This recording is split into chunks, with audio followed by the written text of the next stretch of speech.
Hey friends, if you encounter the error code 0x8024a206 while trying to update your Windows computer, then please watch this video. I will guide you through the resolutions. So the first solution is to run the Windows Update Troubleshooter. It's easy. Right click on the Start button and select Settings from the menu. Now go to the System tab on the list on the left hand side.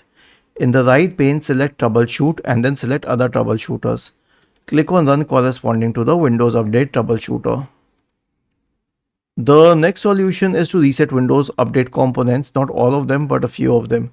So copy the script here.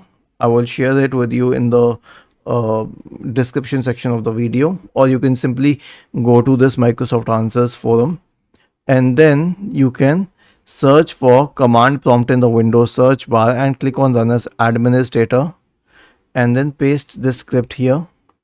And make sure that it executes completely. Once it has executed, then you can reboot your system and then it will work. And it should be sufficient, but if you want to try it further, then you can also go to the Microsoft Update Catalog. Let me show you. Microsoft Update Catalog.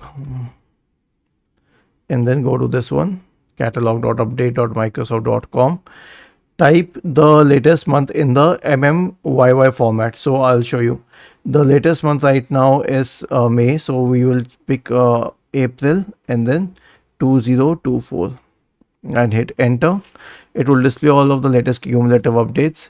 Download them and install them on your system. You have to click on this MSU file here and it will install this on your system when you click on open. Was this helpful? If yes, then please subscribe to the channel, and if not, then let us know in the comment section of this video on how we could help you further. Thank you for watching this video and have a nice day.